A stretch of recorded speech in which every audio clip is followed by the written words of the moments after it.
சென்னை திருவான்மையூரில் கிழக்கு கடற்கரை சாலையில் அருள்மிகு மருந்தீஸ்வரர் திருக்கோயில் உள்ளது.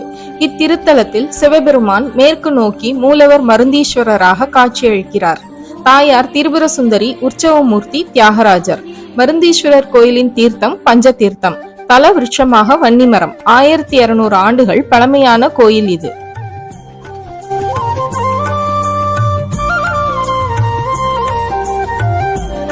திருஞான சம்பந்தர், திருநாவுக்கரசர், அருணகிரியார்.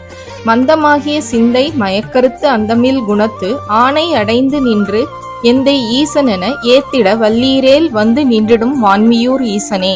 தேவார பாடல் பெற்ற தொண்டை நாட்டு தலங்களில் 25வது தலம்.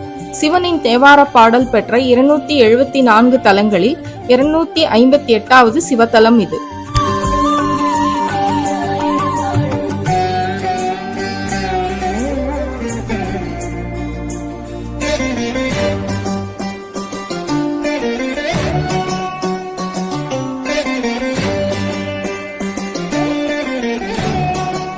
மேற்கு நோக்கி திரும்பிய சிவபெருமான். அபே தீட்சித் என்னும் பக்தர் ஒருவர் தினந்தோறும் சுவாமியை வழிபட்டு பாடல்கள் பாடுவது உண்டு. ஒரு நாள் கடும் மழையில் கிழக்கு வாசல் வழியாக சிவபெருமானை தரிசனம் செய்ய இயலாததால் அவரால் நீரை கடந்து சிவனின் பின்புறத்தை பார்க்க முடிந்ததே எண்ணி அழுதார். அவரது பக்தியை மெச்சிய சிவபெருமான் மேற்கு நோக்கி திரும்பி காட்சி தந்ததாக தல வரலாறு.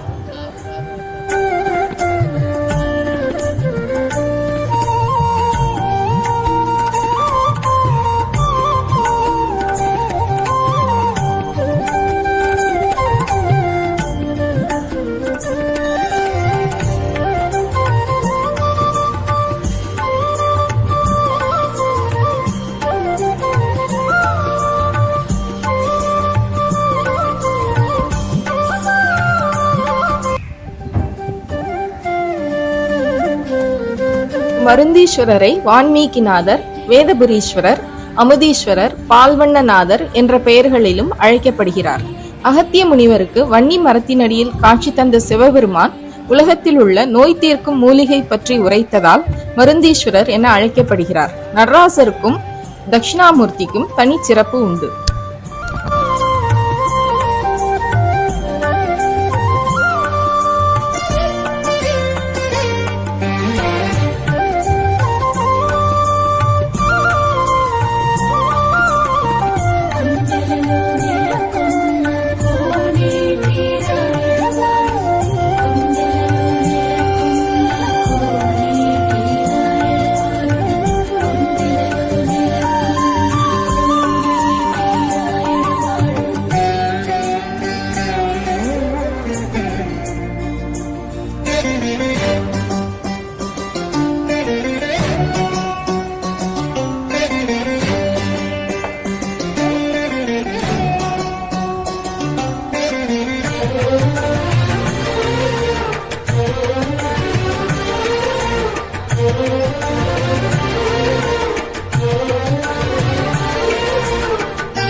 அருள்மிகு மருந்தீஸ்வரர் கோயில் கோபுரம் 5 நிலை கொண்டது.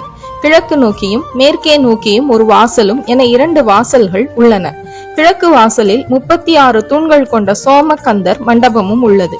மேற்கு வாசலில் கொடிமரமும் பலிபீடமும் உள்ளது. இத்திருத்தலத்தில் மூலவர் சந்நிதியில் தினசரி காலை சரியாக 5:30 மணியளவில் கோபூஜை நடைபெறுகிறது. இதற்காக மிகப்பெரிய கோசாலை உள்ளது. கோபூஜை முடிந்த பின்னர் தான் மூலவருக்கு அபிஷேகம் நடைபெறும். சிவபெருமானுக்கு அபிஷேகம் செய்த பால், திருநீரு பக்தர்களுக்கு நோய் தீர்க்கும் மருந்தாக பிரசாதமாக வழங்கப்படுகிறது.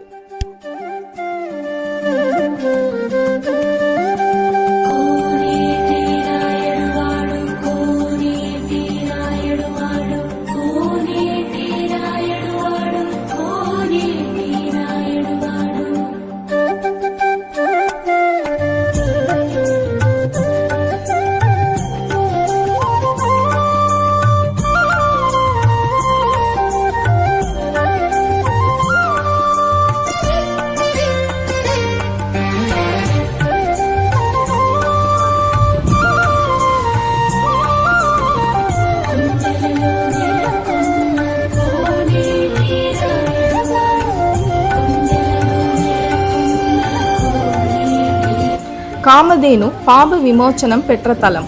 இந்திரன் வழங்கிய காமதேனு பசு தினசரி சிவபெருமானுக்கு அபிஷேக பால் வழங்கியது.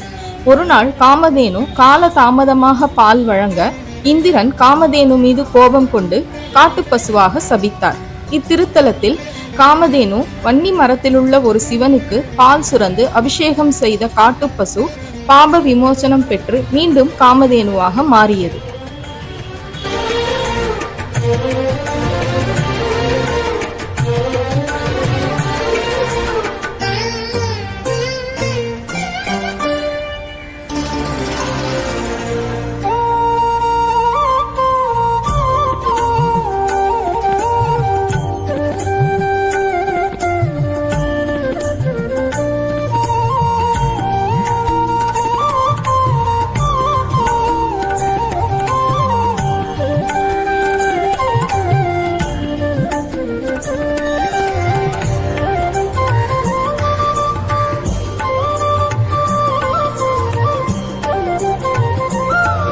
வால்மீகிக்கு காட்சி தந்த சிவபெருமான் கொள்ளைக்காரனாக இருந்த வால்மீகி மனம் திருந்தி இத்தலத்தில் உள்ள மருந்தீஸ்வரரை வணங்கியதாகவும் சிவபெருமான் வால்மீகிக்கு தலவிருட்சமான வன்னி மரத்தினடியில் காட்சி தந்ததாகவும் கூறப்படுகிறது.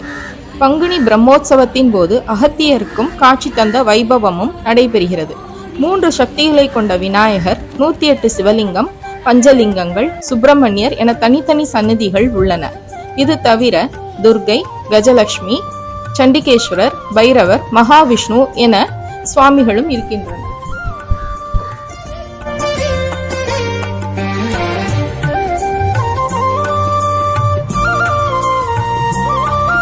இத்திருத்தலத்தில் சிவபெருமானுக்கும் அம்மனுக்கும் புது வஸ்திரம் அணிவித்து வணங்குதல் தனி சிறப்பு. கோயில் நடை தினசரி காலை 5:30 மணி முதல் பகல் 12 மணி வரையிலும், மாலை 4 மணி முதல் 9 மணி வரையிலும் திறந்திருக்கும்.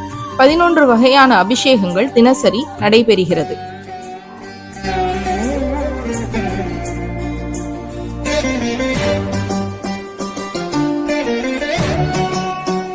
இது போன்ற ஆன்மீக செய்திகளுக்கு பத்மம் யூடியூப் சேனலை சப்ஸ்கிரைப் பண்ணுங்க.